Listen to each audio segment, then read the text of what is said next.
Terima kasih Anda masih menyaksikan Liputan 6 Daerah Jawa Timur. Saudara, hujan deras dan angin kencang melanda kawasan pusat kota Jember. Selain memporak-porandakan tenda UMKM di alun-alun, banjir juga menggenangi jalan protokol dan kawasan permukiman di 3 kecamatan. Detik-detik terjadinya angin kencang di kawasan alun-alun kota Jember, Jawa Timur pada Sabtu sore terekam kamera warga. Tak hanya menimbulkan kepanikan warga, angin kencang bergemuruh ini juga memporak-porandakan sejumlah tenda UMKM di lokasi. Hujan deras yang berlangsung sekitar 2 jam juga menyebabkan banjir di sejumlah titik jalur protokol, seperti di Jalan Raya Kebonsari dan Jalan Raya Oto Iskandar Dinata. Ketinggian banjir yang mencapai 40 cm mengganggu arus lalu lintas dan menyebabkan kemacetan. Selain itu, puluhan rumah di Kelurahan Sempursari, Kecamatan Kaliwate terendam air. Menurut Koordinator Tagana Sempursari, banjir di kawasan permukiman ini terjadi akibat tidak berfungsinya sistem drainase. Air ini sebetulnya bertemunya aliran irigasi yang dari depo bangunan, bahkan juga dari BP Bandung Permai, menjadi satu di RW 7 ini, di steinnya ini. Nah, penyebabnya adalah semenjak adanya bangunan perumahan yang tidak terkontrol oleh kelurahan terkait pembangunannya itu, maka dari itu memperkecil saluran air. Ini yang penyebab utamanya adalah meluapnya saluran irigasi yang sudah tidak mampu menampung debit air. Data dari tim BPBD Jember, dampak banjir akibat tingginya intensitas hujan terjadi di 3 kecamatan, yakni Kaliwates, Sumbersari, dan Bangsalsari. Tommy Iskandar melaporkan dari Jember.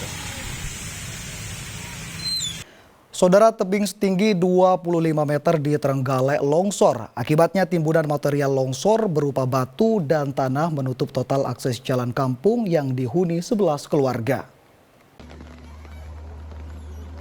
Bencana tanah longsor terjadi di Desa Dukuh, Kecamatan Watulimo, Kabupaten Trenggalek.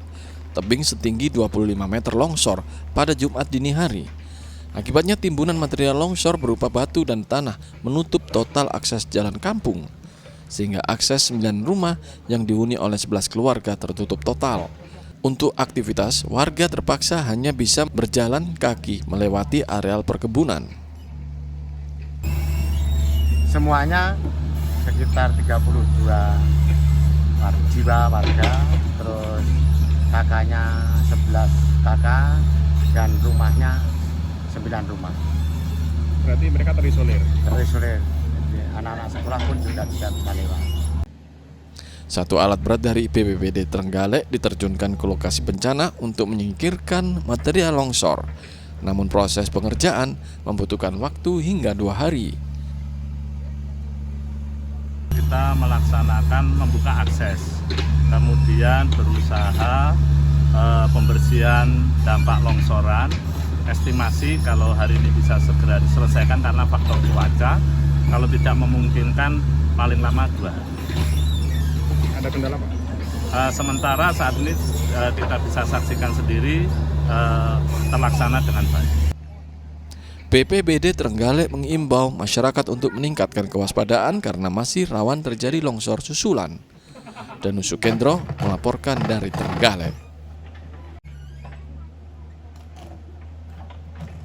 Saudara, amblesnya jalan di jalur lintas selatan Kabupaten Malang mengakibatkan warga terpaksa berjalan memutar sejauh 5 km. Warga harus menempuh jalan melingkar hanya untuk pergi ke ladang. Terputusnya akses jalan ini, saudara, memaksa petani menunda panen jagung.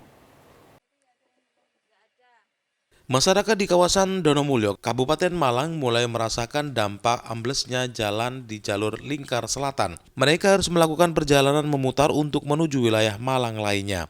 Bahkan para petani terpaksa harus berjalan memutar sejauh 5 km untuk mencapai ladang mereka. Seorang petani mengaku amblesnya jalur ini membuat panen jagung mereka tertunda karena akses jalan yang terputus juga menghambat mobilisasi mereka. Itu memutus jalan antar desa di mana sih Pak ini Pak? Yang tidak bisa tidak ada jalur lain ini antar desa? Ada Pak? Jauh, para layang lewat Mudangan, Pantai Mudangan. Ada karena berputar ya? Iya berputar, ada tapi jauh. Karena terputus, kemudian akses jalan alternatif itu jauh, kemudian bagaimana untuk warga? Hanya berdiam diri menunggu perbaikan atau gimana ini? Ya menunggu perbaikan, Pak. Ada penanganan secara khusus dan cepat sehingga jalan ini bisa berfungsi kembali di Kabupaten Malang, dan jalan ini kan belum sambung ke Blitar sehingga belum banyak berfungsi untuk lalu lintas yang utama. Yang sementara ini digunakan untuk kegiatan orang-orang ke sawah, belum menjadi jalan penghubung antara Malang dan Blitar. Sebelumnya 4 titik jalan mengalami amblas di Desa Sumberoto, Kecamatan Donomulyo. Belum diketahui pasti penyebab amblesnya jalan, namun kuat dugaan akibat tanah di wilayah itu masih labil, sehingga mudah longsor saat terjadi hujan deras. Nur Ramadan melaporkan dari Kabupaten Malang. Pria di Blitar sulap kardus bekas menjadi pohon Natal. Saudara, informasi selengkapnya akan kami hadirkan untuk Anda sesaat lagi.